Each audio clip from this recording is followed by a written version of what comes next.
जब आप आगे पढ़ेंगे तो 1453 ईस्वी में जब तुर्कों का अर्थात इस्लाम का रोमन साम्राज्य पर अपना नियंत्रण हो जाता है तो ये अलग अलग अर्थात दो भागों में बट जाते हैं। एक होता है पूर्वी रोमन साम्राज्य और एक होता है पश्चिमी रोमन साम्राज्य। ठीक है, तो इधर हो जाता है एक पूर्वी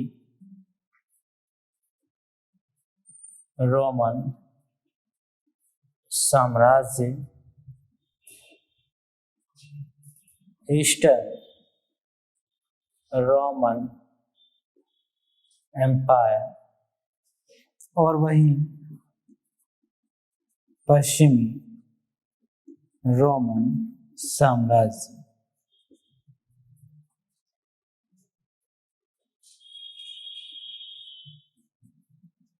वेस्टर्न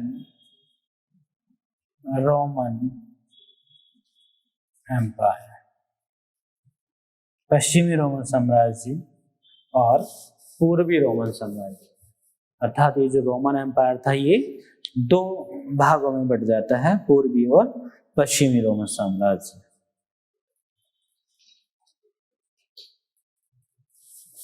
अब इनकी राजधानी की बात कर लेंगे। इस पश्चिमी रोमन साम्राज्य की राजधानी हुआ करती थी रोम। इसकी राजधानी कैपिटल वो होती थी रोम।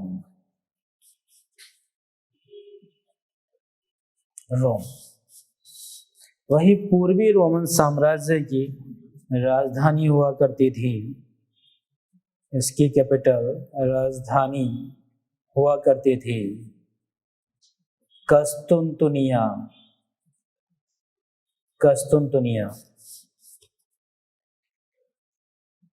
कॉन्स्टेंटाइनोपल,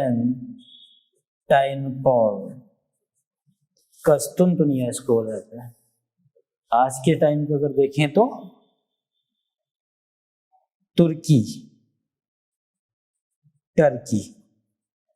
ठीक है, आज के टाइम कस्तुंतुनिया हुआ करती थी।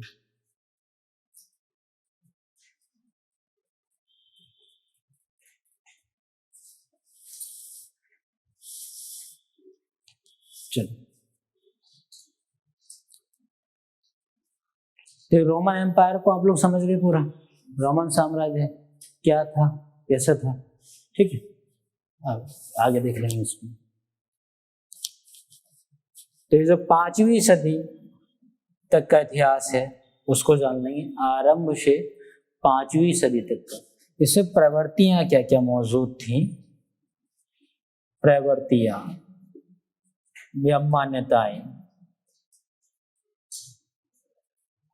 ट्रेंड्स, मतलब समाज में मौजूद थे। समाज जिन चीजों को मानता था, कौन कौन सी बातें थी, कौन कौन से सिद्धांत थे, कौन कौन सी मान्यताएं थी, उनकी बात करेंगे। जैसे मानवतावाद मौजूद था, मानवतावाद मौजूद था। ह्यूमनिज्म एग्जिस्टेड,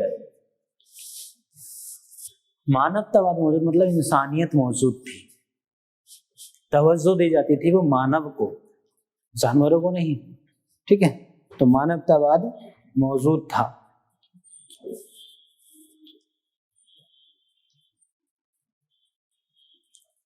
दूसरा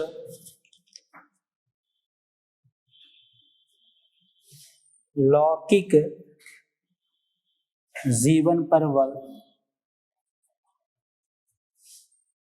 लौकिक जीवन पर बल,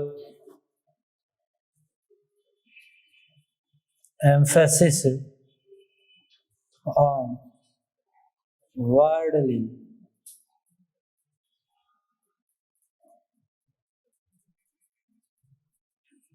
लाइफ, मतलब सांसारिक जीवन पर बल दिया जाता था। ठीक है, ये नहीं कि कोई पुनः अपना पुनः जन्म होगा या आपका पुराना जन्म था। जो है वो यही है, इसी लोक में है, यही दुनिया है आपकी। तो ये तर्क की बात है, ठीक है। कोई आपसे कहें आप पुराने जन्म में गधे थे,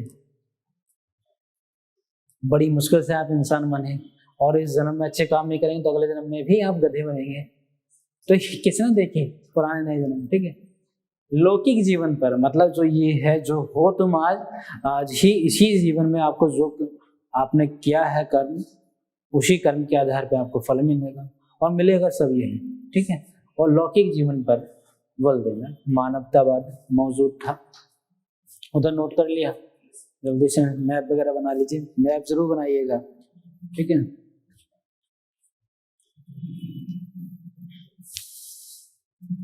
चलो यही लिख देता हूं, उसको जल्दी नोट कीजिए। तो मानव इसमें क्या था, मानव केंद्र में था। मानव केंद्र का मतलब यह है कि जो इंसान है, मानव है, उसको तवज्जो दी जाती थी, ठीक है। उससे बड़ा कोई नहीं होता था, इंसानियत होती थी। सबसे बड़ी चीज क्या थी, इंसानियत थी। तो मानव केंद्र में था।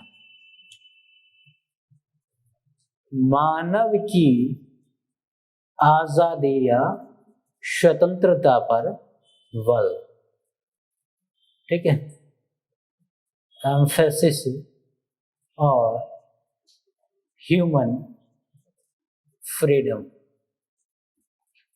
मानव की स्वतंत्रता पर बल दिया था।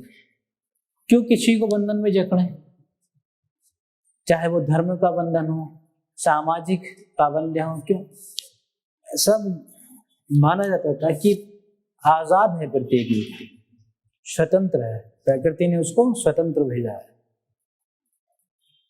तो यहाँ पर इस 5वीं सदी तक मानव की स्वतंत्रता पर बल था।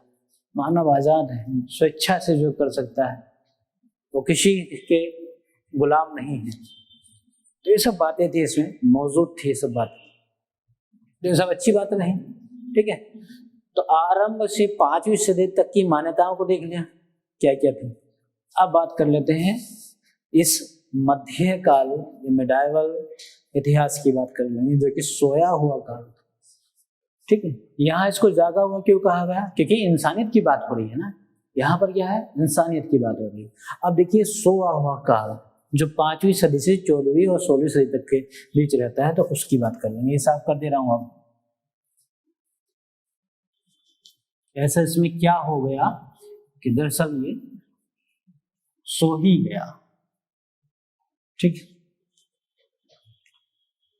तो 5वीं सदी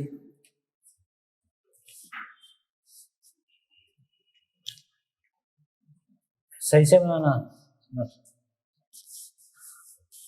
5वीं सदी से 14वीं 16वीं सदी।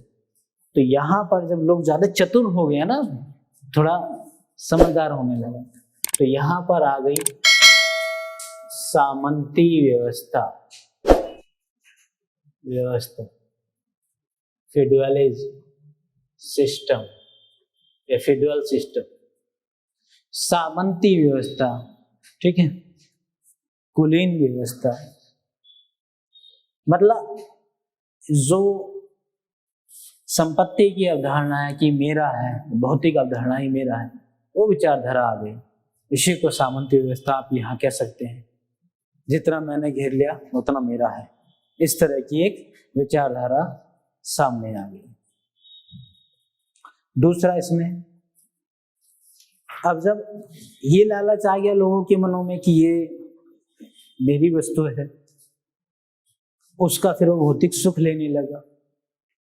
तो भौतिक सुख लेने लगा, फिर इसी के साथ साथ धर्म की अवधारणा आ गई, अर्थात वो ईसाईयत इस्लाम की बात आ गई। तो लोगों ने डराना शुरू कर दिया जनता को, वही कि अगर तू इस जन्म में दान दक्षिणा नहीं देगा, ठीक है, तो अगले जन्म में तू भूखा प्यासा किसी जानवर के रूप में पैदा होगा। आज तू किसी की सहायता नहीं करेगा, मतलब विशेष व्यक्तियों की, तो अगले जन्म में तू भी जो है विकलांग पैदा होगा, ये डराया गया लोगों को। मतलब ये बताया गया कि इसके अलावा भी और कोई दुनिया है, इसके अलावा भी और कोई लोक है, ठीक है। तो यहां इसको बोला जाएगा पारलौकिक, परवर, ठीक है। इस दुनिया के अलावा भी और कोई दुनिया है, ठीक है। पारलौकिक पर बल दिया गया।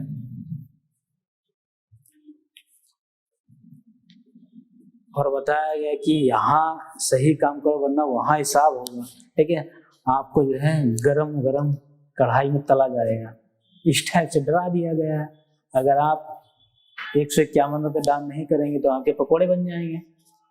तो डर गया आदमी। अब इंसान की कोई ऐसी वैल्यू नहीं रही, इंसानियत नहीं रही। तो यहाँ केंद्र में किसको रखा? ईश्वर को, ईश्वर को केंद्र में रखा, ठीक है। ईश्वर की बात की गई, ईश्वर को केंद्र में रखा। अब ऐसे में ईश्वर को केंद्र में रखा जाएगा तो ईश्वर के लिए बलि भी दी जाएगी, बच्चों को काटा भी जाएगा, बच्चों की बलि भी दी जाएगी, ठीक है। इसलिए कहा जाता है कि ये इस टाइम पे लोगों की बुद्धि जो है ब्लॉक कर दी गई थी, सोचना समझना बना, उनको सब अंधकार में डाल दिया था। और जब आप रूसो को पढ़ेंगे, रूसो तो धर्म को लेकर के एकदम कटाक्ष करते हैं और तीखी बात बोलते हैं। रूसो कहते हैं धर्म तो ये एक बहुत बेकार चीज है, इस धर्म ने व्यक्ति को जंजीर में बांध के रखा है, गुलाम बना दिया। इस धर्म के चक्कर में, आडंबर और कर्मकांडों के चक्कर में मानव बर्बाद हो जाता है, उसका जीवन बर्बाद हो जाता है। और ईसाइयत तो ये कहती है, जो मतलब वो पादरी रहते हैं वो ये कहते हैं, जब अपने विचारधारा को देते हैं अपने अनुयायियों को, अपने भक्तों को, तो बताते हैं कि दर्शक व्यक्ति जन्म से ही पापी पैदा हुआ है। मतलब उन्हें जन्म में पाप किया है, उसने जन्म से ही पापी है। रूसो एकदम नाराज हुआ था इस बात से कि जन्म से पापी कैसे है, वो तो आजाद है, अच्छा व्यक्ति है, ठीक है, प्रकृति की तरह आजाद है। इस तरह से प्रकृति को हम वश में नहीं कर सकते, उस तरह से व्यक्ति भी स्वतंत्र है, उसको सारे अधिकार मिलने चाहिए, ठीक है।